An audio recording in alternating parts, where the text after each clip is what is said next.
All right, today we're out here with Jake. I'll put his Instagram up here.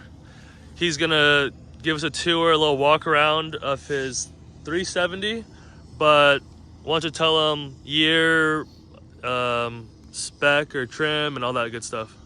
Alright, this is my 2009 Nismo 370z. I've had it for about 8 months now, and it did not look like this at all when I first picked it up. It's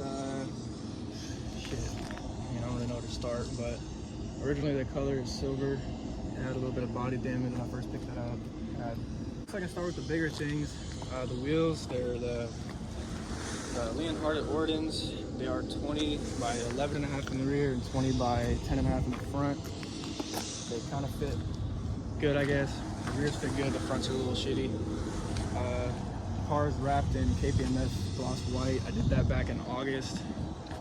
That was my second car I've ever really wrapped. The first car I really did was my brother's back Genesis coupe. That was pretty fun. But basically the car, since I bought it, when I first bought it, it was basic. I mean, I had on DSO2s, it was on BC coils. Pretty much bolt-ons, got 3-inch intakes, bolt homemade, 2x RSFLP in Florida. Got it on 91 and 85. But ever since I got it, I've pretty much been more focused on stance and just making it look good. Look a lot better than what it did when I first bought it. You wanna pop the hood? Yeah.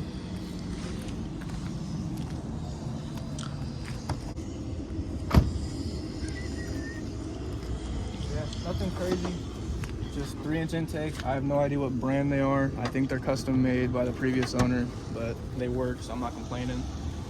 3-inch intakes, fully stock motor. It's got 113,000 miles on it. It's got a stage 3 6-puck clutch, stock transmission. Do the Nismos come with that on the brace? Mm-hmm. Cool. And then what else? Yeah, I said it's got test pipes, white pipe, full homemade. Really basic setup. So for the suspension setup, I was on BC coils when I first picked up the car. I think back in December, I picked up this 3-peat airlift kit. I got it used. I got it for fairly cheap. I only spent $1,000 on everything in total, which is, dang. If you know about bags, it's pretty cheap. The problems I did run into, the rear bag did pop a couple times, which is shitty, but I picked a new bag up. I had to buy new management because the one I got with the car was fried, so that was great.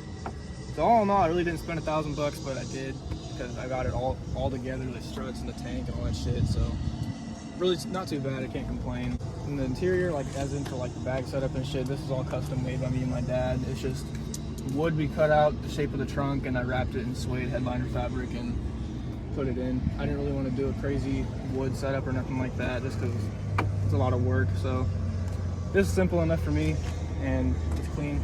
I ran the lines down to look somewhat even, so the only thing I need to fix on the left is my fucking water trap has tape on it because it is broken, so it happens.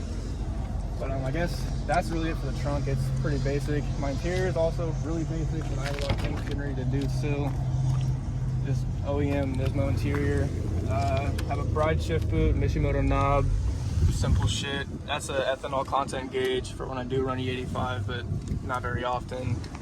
OEM Nismo seats. I have that wide ass mirror. It's convenient, but I'm getting ready to start doing things interior. Really, like honestly, this weekend I got the Starlight headliner kit for it. I'm wanting to do like a whole D&D wheel setup for it, and then a new boot, and likewise shift knob setup, and then I'm gonna get some Broms for it. Later down the road before show season. So interior is pretty basic. I guess other things that I have planned for it, I'm getting ready to take this white vinyl off.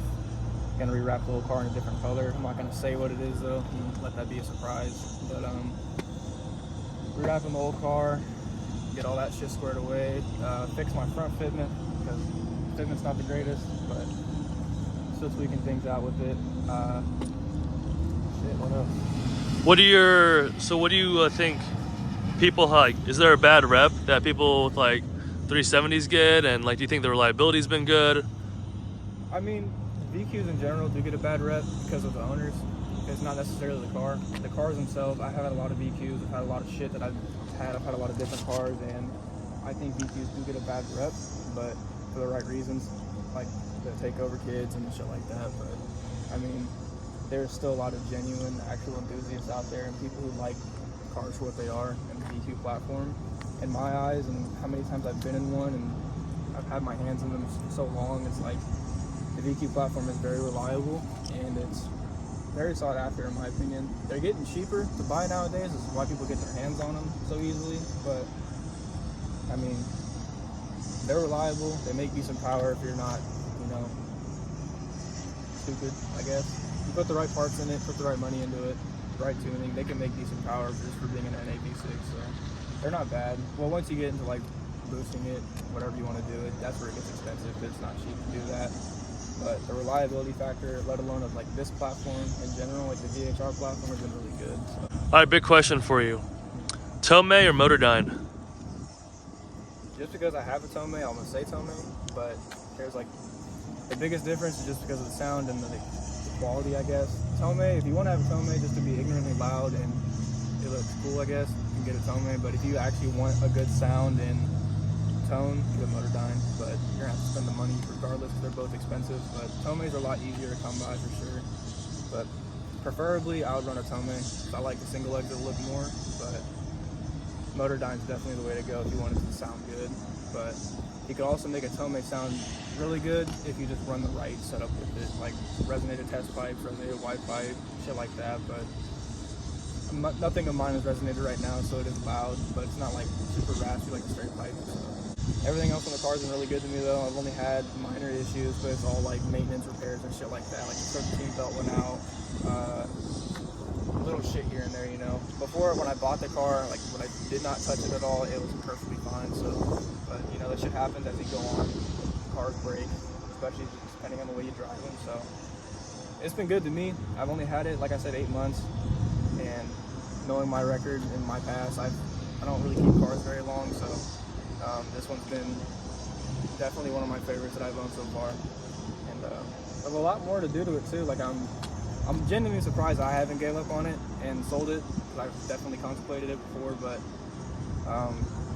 there's so much potential with the car and just these cars in general, and there's tons of aftermarket support too, so they're really good. And especially if you're like wanting to get in the cars and you like cars and shit like that, the VQ platform is like definitely a go-to. That's why I started in. I started in 2016, 2017. I picked up my first V. It was a DE, it was manual, and I learned everything I did in that car, how I am today. So definitely worth it. It's a very good platform to get into to start off.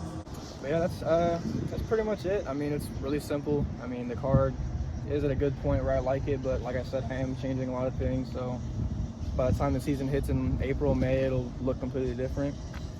But if you do want to keep up with the build and see what I do to it, you can follow my Instagram. It's Enterprise Jake. Nico put it up there for you. My YouTube and my TikTok, all my social media is the same thing. It's Enterprise Jake. So if you go to my Instagram, you can find a link in my bio to my YouTube channel if you do want to keep up with the build.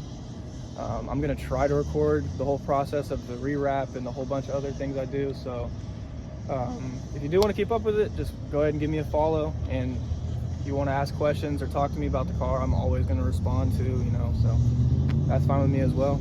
So I appreciate Nico for recording me and showing the car to his channel. I hope it brings the right viewers and attention. People are probably going to talk about it in a bad way, or me, because I'm ugly, so it's whatever. But it is what it is. So I hope you all enjoyed. I do love this car a lot, and if you are looking into getting into the VQ platform, please look into it, and I hope my video helped persuade that. So that should be it.